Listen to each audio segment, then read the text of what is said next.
Now we will discuss next topic transfer of heat. Transfer of heat का मतलब क्या है? ट्रांसफर होना हीट का। अब तक हमने पढ़ा कि उस हीट को मेजर कैसे किया गया है, अब पढ़ेंगे वो हीट ट्रांसफर कैसे कर सकते हैं। अब जैसे हमने मान लिया कोई फ्राई पैन ले लिया, फ्राई पैन यानी कि छोटा सा कोई बर्तन ले लिया या उसकी जगह कोई यूटेंसिल कुछ भी ले सकते हो, तुमने उसके अंदर फूड को डाल दिया। मान लिया हमने यहाँ किसी फ्लेम के ऊपर किसी बर्तन को रखा और इसके अंदर हमने फूड को रखा, तो जो फूड है, जो हीट है, वो ट्रांसफर कहाँ होगी? सबसे पहले बर्तन तक होगी। जब बर्तन हमारा हॉट हो जाएगा तब हमारे फूड पे उसका इफेक्ट पड़ेगा हीट का। तो हीट का ट्रांसफर कहाँ हुआ? यानी कि हॉट टू कोल्ड हुआ। तो देखो हमने सबसे पहले क्या किया, किसी फ्लेम के ऊपर बर्तन को रखा, फ्राई पैन को रखा, उसके अंदर हमने फूड को डाला, तो सबसे पहले जो हीट है वो ट्रांसफर होगी हॉट टू कोल्ड, क्योंकि जो फ्राई पैन है वो क्या है, अभी कोल्ड है, कोल्ड पोजीशन में है, तो जो हीट ट्रांसफर हुई वो हॉट टू कोल्ड हुई। तो the flow of heat from hot to cold is called conduction. तो यानी कि हीट का ट्रांसफर होना from hotter end to colder end is called conduction. अब देखो तुमने क्या किया, फ्लेम को बंद कर दिया या फ्लेम से उतार दिया। अब फ्राई पैन पूरा गर्म हो चुका है, हमने फ्राई पैन को उतार के साइड में रख दिया। आफ्टर 2 और 3 मिनट्स वो इतना हॉट नहीं लगेगा, क्योंकि जो उसके सराउंडिंग है हीट नहीं है, तो वो क्या कर देगा, अपनी हीट को सराउंडिंग छोड़ना शुरू कर देगा। तो नॉर्मल क्या हो जाएगा, वो कूल डाउन हो जाएगा आफ्टर सम टाइम। तो मतलब हमारा क्या हुआ, the transfer of heat from hotter end to colder end is called conduction. यानी कि हीट क्या ट्रांसफर होना हॉट से लेके कोल्ड तक, उस प्रोसेस को क्या बोला गया, कंडक्शन बोला गया। तो ये आपकी एक्टिविटी है, आप बुक के अंदर भी, टेक्स्ट बुक के अंदर अपनी रीड कर सकते हैं। मैंने आपको जनरली बता दिया है कि कोई भी चीज जब आप फ्लेम पे रखते हैं तो वो हॉट हो जाती है, तो हीट कहाँ हुई, हॉटर टू कोल्ड ट्रांसफर हुई। ठीक है, जब तुम उसको फ्लेम से उतार दोगे तो वो कूल डाउन हो जाती है, यानी कि अपने सराउंडिंग अपनी हीट को रिमूव कर देती है। तो जो कंडक्शन मेन इसका वो है, डेफिनेशन है, उसके बारे में पढ़ते हैं। Conduction, what is conduction? The transfer of heat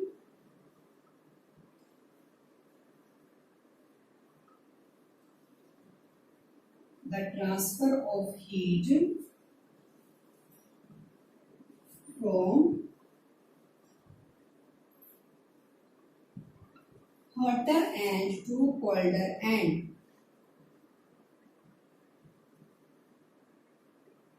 Hotter end to colder end is called conduction. Is called conduction. तो उस प्रोसेस को क्या बोला गया है, कंडक्शन बोला गया है। अंडरस्टूड? ये आपका क्या बना, कंडक्शन बना। अब बात करते हैं, इसके अंदर 2 इंपॉर्टेंट पॉइंट्स आते हैं, इंसुलेटर्स एंड कंडक्टर्स। कंडक्टर्स यानी कि कंडक्ट, यानी कि कंडक्ट करना कोई भी चीज। तो क्या करते हैं, ऐसे मटेरियल्स जिनके अंदर से हीट ट्रांसफर हो सकती है। The material which aloe the heat pass through them is called conductors. ऐसे मटेरियल्स जो अपने अंदर से हीट को ट्रांसफर करने की परमिशन देते हैं, अलो करते हैं, उसको क्या बोला गया, कंडक्टर्स बोला गया। अंडरस्टूड? अब उनकी डेफिनेशन देख लेते हैं।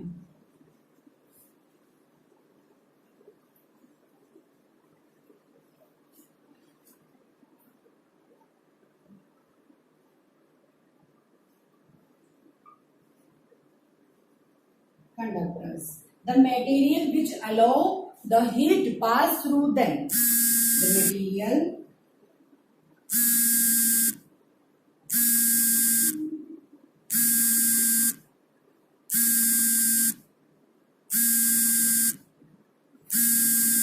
which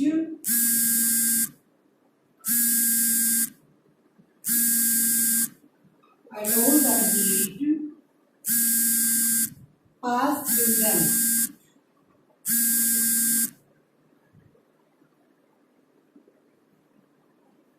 is called conductor.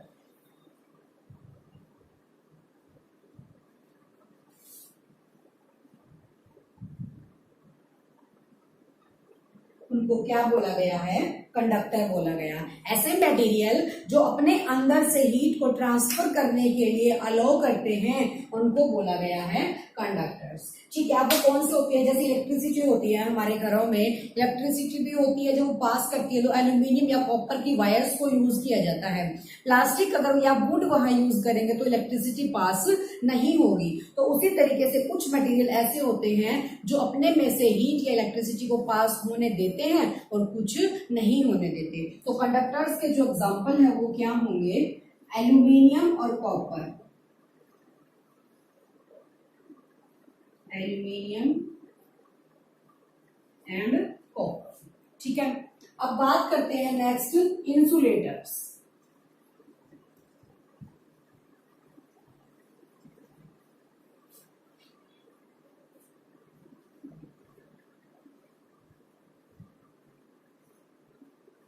Insulators के बारे में, जो कंडक्टर्स होते हैं विल पास थ्रू, अलाउ करते हैं, लेकिन दूसरे मटेरियल अलाउ नहीं करते। The material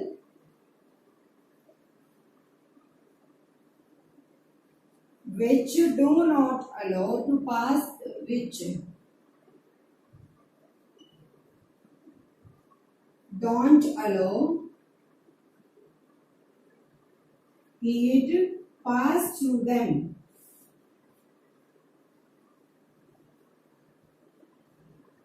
heat pass through them is called insulators। जो मटेरियल अपने अंदर से हीट को ट्रांसफर होने नहीं देते उनको बोला गया इंसुलेटर्स। एग्जाम्पल के अंदर ले सकते हो तुम वुड या प्लास्टिक, वुड या फिर प्लास्टिक। अंडरस्टूड। कंडक्शन हमने क्या बोला, the transfer of heat from hotter end to colder end is called conduction. And उसके बाद हमने पढ़ा कंडक्टर्स के बारे में, ऐसे मटेरियल जो अपने अंदर से हीट को ट्रांसफर होने देते हैं ऐसे इनको बोला जाएगा कंडक्टर्स। एंड जो मटेरियल अपने अंदर से हीट ट्रांसफर नहीं होने देते उनको बोला जाएगा इंसुलेटर्स। ठीक है, अब बात करते हैं नेक्स्ट पॉइंट की, कन्वेक्शन।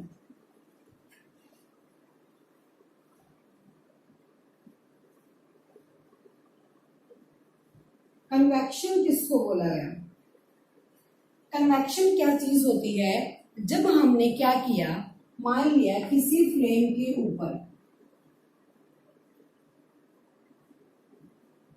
हमने किसी बीकर के अंदर या फिर किसी मटके के अंदर गर्म पानी होने के लिए रख दिया।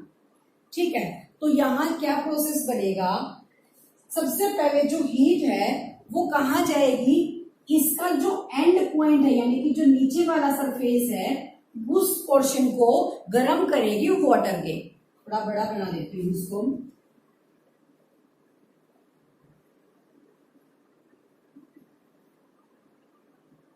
ये फ्लेम है, ऊपर रखा है वाटर गर्म करने के लिए। अब जब तुमने फ्लेम दिया है किसी भी चीज को तो पानी जो गर्म होगा सबसे पहले ये वाला होगा near to the source of the heat.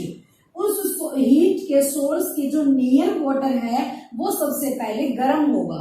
ठीक है, तो उसके बाद वो कहाँ चला जाएगा, गर्म होने के बाद वो मूव कर जाएगा अपवर्ड डायरेक्शन के अंदर, rising up, hot water rising up and upper layer of the water and surrounding, जितना भी पास में वाटर है साइड में और ऊपर वाला है मूव डाउनवर्ड, वो नीचे की तरफ क्या करेगा, मूव करेगा। फिर उसके बाद जब ये गर्म हो जाएगा तो यानी कि ये प्रोसेस जब कंटिन्यू चलती रहेगी तो वो होल वाटर जो है हॉट हो जाएगा। तो इस प्रोसेस को बोला गया है क्या, कन्वेक्शन। ठीक है,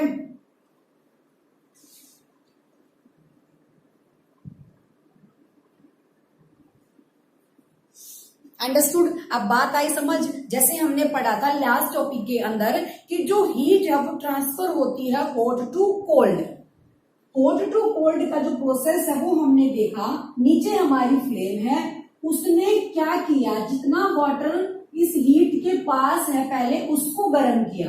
ठीक है, तुम यहां लिख सकते हो एक्टिविटी के अंदर, ट्रांसफर ऑफ हीट, जो हीट का ट्रांसफर है उसने होल वाटर को हीटेड कर दिया, गेट्स होल वाटर हीटेड।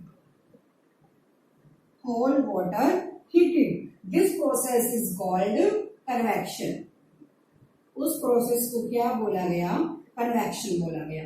आपकी एक्टिविटी मैंने आपको बता दी है। हमने फ्लेम के ऊपर पानी रखा, तो जो near the source of the heat water है, जो इस सोर्स के पास जो वाटर है, सबसे पहले वो हॉट होगा। ठीक है, अब वो हॉट होने के बाद क्या हो जाएगा? Rising up. ये लिख सकते हो तुम एक्टिविटी यहाँ पे।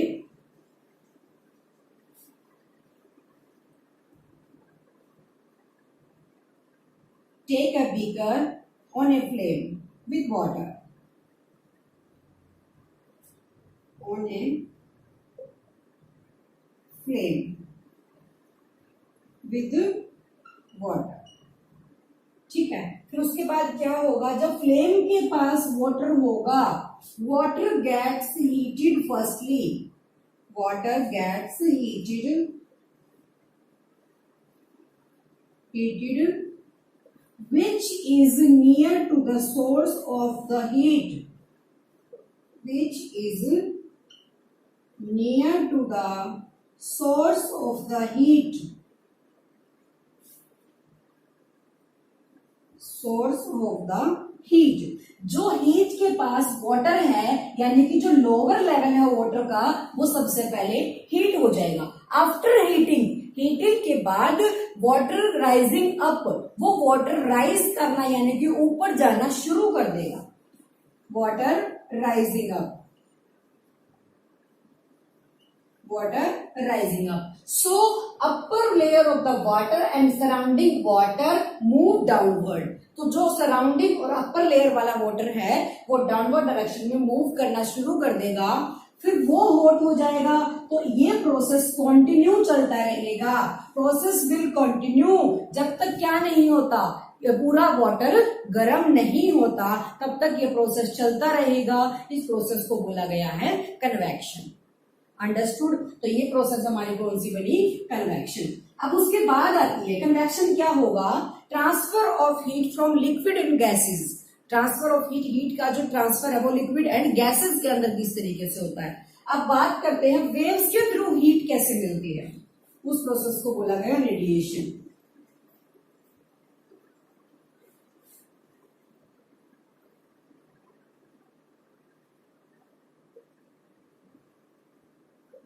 Radiation, what is radiation? When heat through wave, जब हमें हीट किसके थ्रू मिलती है? वेव्स के थ्रू मिलती है, उसको बोला गया रेडिएशन। अब आप देखो, सन की प्रेजेंस में आपने कोई भी चीज रखी है, आप गए बाहर, आपने उसको टच किया तो वो हमें हॉट मिलती है। क्या हमने वहां कोई फ्लेम की पॉसिबिलिटीज रखी थी? नहीं थी, कोई फैसिलिटी नहीं थी। बट जो सन से आने वाली रेडिएशंस हैं, सन की जो लाइट्स हैं, वो क्या किया? सन की रेज ने उसको हीट दिया। किसको? वो जो भी सोर्स, जो भी ऑब्जेक्ट हमारा बाहर रखा था, कहाँ? सन की प्रेजेंस में।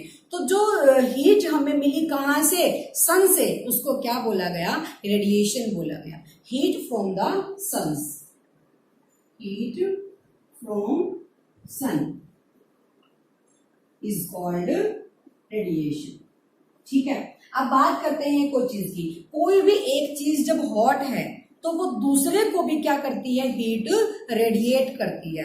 हॉट ऑब्जेक्ट रेडिएट हीट, हमेशा एनर्जी अपनी जो रेडिएशन है उसके थ्रू अपनी हीट को छोड़ती है। अब मान लिया तुमने कोई बॉक्स रखा है, जैसे फूड का कोई बॉक्स रखा किसी भी बैग के अंदर, बहुत हॉट है, उसके साथ हमने कोई ठंडी चीज रख दी, मान लिया वाटर बॉटल ही रख दिया ठंडा, तो वो कुछ टाइम बाद उस वाटर बॉटल को भी क्या कर देगा? हीट दे देगा और उसको भी हॉट कर देगा। तो जो हीट वाले जितनी भी चीजें होती हैं, हॉट जो चीजें होती हैं, वो अपनी साइड में रख के किसी भी ऑब्जेक्ट को हीट रेडिएट करती हैं। This process is called radiation. When heat from the sun, जब सन से हमें हीट मिली है, transfer of the heat from sun to ours, हमारे तक जो भी हमें हीट मिली है उसको बोला गया radiation. Understood? Now let's move on the next topic. Next topic is sea bridge.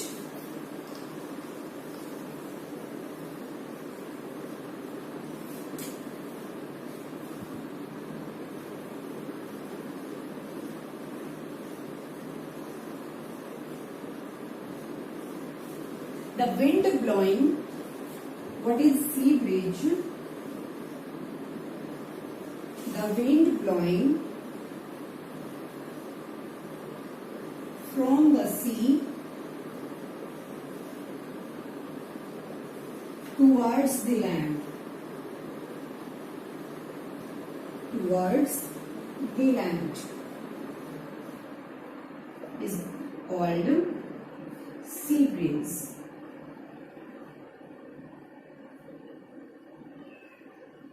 Sea breeze process के अंदर क्या होता है, विंड जब ब्लो करती है फ्रॉम सी टू लैंड। अब जैसे जो कोस्टल एरियाज होते हैं वहां सी और जो लैंड होती है वो नजदीक होती है। अब जो लोग वहां रहते हैं सन की रेडिएशन की वजह से, from the sun radiation the land get heated, जो लैंड होती है वो हीट हो जाती है, ठीक है। लेकिन वहां पे जो सी है वो भी क्या हो गया, हीट हो गया। लेकिन सी के अंदर क्या है, वाटर मोलिक्यूल्स हैं, वाटर हैं, तो वो बहुत लेट क्या होगा, हीट होगा। लेकिन जो लैंड है वो जल्दी क्या हो जाएगा, हीट हो जाएगा। अब जो लैंड के ऊपर वाली लेयर है एयर की, वो ज्यादा क्या है, हीट है, हॉट है। हॉट वाली जो होती है वो राइज अप करती है, ऊपर जाती है। अब जैसे जो सी है ड्यूरिंग द डे टाइम है, ये प्रोसेस होता है during the day time.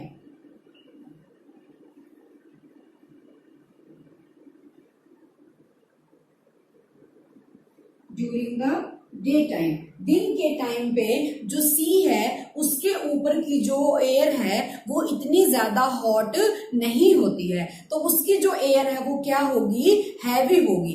Heavy है तो वो मूव कर जाएगी कहाँ, लैंड में, तो उसको बोला गया सी ब्रीज। अब देखो दोबारा से सुन लो इस प्रोसेस को, wind blowing from sea towards the land, land की तरफ जब हवा क्या करती है, पास करती है, जाती है, ब्लो करती है, उसको बोला गया सी ब्रीज, ठीक है। अब उसके अंदर प्रोसेस के अंदर क्या होता है, ड्यूरिंग द डे टाइम, दिन के टाइम पे जो लैंड है वो हीट हो गई, सी वाला पोर्शन भी हीट हो गया, लेकिन वो लैंड से थोड़ा सा कम हॉट है क्योंकि वहां पे वाटर भी है, वाटर भी अवेलेबल है।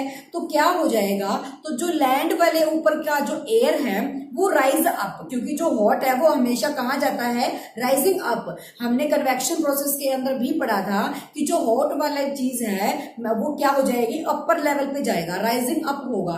तो जो लैंड के ऊपर की गर्म हवा है वो राइज अप कर जाएगी, हॉट एयर, तो वहां पे जो सी के ऊपर की जो हवा थी वो मूव कर जाएगी हैवी होने की वजह से towards the land. This process is called sea breeze, understood. अब इसका जस्ट अपोजिट है land bridge.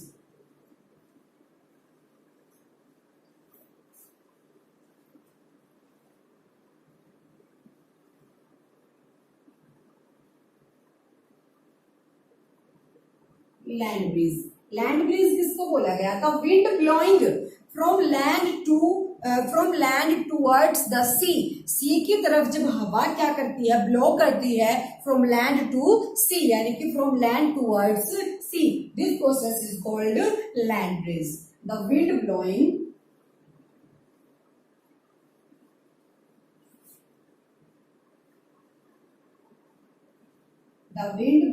from land towards sea,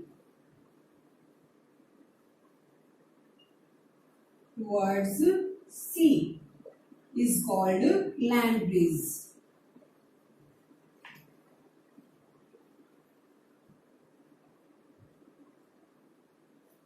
is called land breeze। जब विंड ब्लो करती है फ्रॉम लैंड टुवर्ड्स सी। अब ये प्रोसेस कब होता है, during the night time, during the night time, रात के टाइम पे क्या होगा, देखो जो लैंड है वो जल्दी हीट हो गई थी, हॉट हो गई थी, गर्म हो गई थी लैंड वाली जो एयर है, अब वो जल्दी हॉट हो गई तो वो रात के टाइम पे जल्दी ही कोल्ड भी हो गई।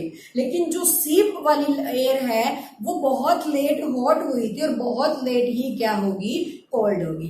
तो रात के टाइम पे जो लैंड वाली एयर है वो मान लिया हमने कोल्ड है, जो लैंड वाली एयर है मान लिया ये हमारा लैंड वाला पोर्शन है और ये हमारा क्या है, सी वाला पोर्शन, ठीक है। रात के टाइम पे जो लैंड है वो कोल्ड हो जाएगी इसकी, और इसकी क्या रहेगी, हॉट रहेगी, सी वाली, क्योंकि इसका जो लेवल है वाटर का वो लेट क्या हुआ, हॉट हुआ, और लेट ही कोल्ड होगा। तो इस टाइम पे, रात के टाइम पे, नाइट के टाइम पे क्या होगा, जो सी है उसकी जो एयर हॉट है तो वो राइजिंग अप करेगी, जो लैंड के पास कोल्ड है वो हैवी है, हैवी होने की वजह से जो विंड है वो land towards the sea blow करेगी। लेकिन ड्यूरिंग द डे टाइम, दिन के टाइम पे जो सी है वो क्या होगा, कोल्ड होगा, देन लैंड से कोल्ड होगा क्या, सी। तो दिन में कौन सा गर्म है, लैंड वाला, तो दिन में क्या होगा, from sea towards the land, यानी कि सी से लैंड की तरफ, और नाइट के टाइम पे लैंड से सी की तरफ। This process is called sea breeze and land breeze. Understood. अब नेक्स्ट टॉपिक हमारा लास्ट टॉपिक बचता है, why we wear cotton clothes in the summer और कलरफुल क्लॉथ्स। क्वेश्चन अराइज होता है, why should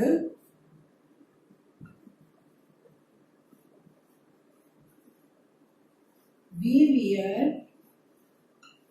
colorful and cotton cloths in summer?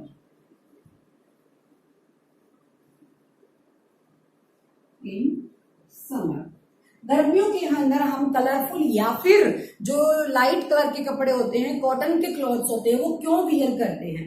जो colourful clothes होंगे वो रिफ्लेक्ट करेंगे किसको, हीट को, reflect the heat into the environment, back to the environment. Environment के अंदर जब एनवायरमेंट से, सन से जब हीट हमारे ऊपर पड़ती है तो जो कलरफुल क्लॉथ्स होते हैं और कॉटन के क्लॉथ्स होते हैं रिफ्लेक्ट द हीट को रिफ्लेक्ट करते हैं। बट हम जो विंटर्स होती है उसके अंदर डार्क कलर के कपड़े या ब्लैक कलर के कपड़े मोस्टली क्यों पहनते हैं, क्योंकि जो ब्लैक कलर या डार्क कलर है एब्जॉर्ब द हीट को एब्जॉर्ब करता है और हमें वार्म करके रखता है, हमें हॉटनेस देता है। अंडरस्टूड। तो इसका आंसर क्या लिखोगे आप लोग, कलरफुल क्लॉथ्स या फिर cotton clothes, colourful clothes reflect the heat back to the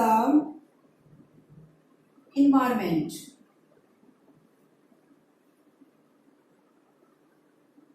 back to the environment and feels us cool, और हमें कैसा फील कराता है, कूल फील कराता है। ठीक है। अब उसके बाद नेक्स्ट क्वेश्चन अराइज होता है, dark clothes in the winter के अंदर डार्क क्लॉथ्स या फिर ब्लैक क्लॉथ्स क्यों पहने जाते हैं? Because black clothes absorb the heat, जो ब्लैक क्लॉथ्स होते हैं वो हीट को एब्जॉर्ब करते हैं। ब्लैक या फिर dark clothes absorb the heat, heat को क्या करेंगे, एब्जॉर्ब करेंगे एंड फील्स अस वार्म, और हमें गर्मी फील कराते हैं। अंडरस्टूड। इसी तरीके से जो वूल होता है वो विंटर्स के अंदर डाला जाता है, जो हमें क्या देगा, अपने आर पार हीट को ट्रांसफर होने नहीं देता, अंदर की जो बॉडी के अंदर हॉटनेस है, हीटनेस है, उसको बाहर नहीं निकलने देता, और जो बाहर एनवायरमेंट के अंदर कोल्ड है, ठंडा वो एटमॉस्फेयर है, उसको भी हमारे अंदर एंटर करने नहीं देगा। That's why we should wear wool in the winters. तो यही रीजन है कि हमें विंटर्स के अंदर वूल को पहनना चाहिए। Understood. Your chapter is completed. See you again.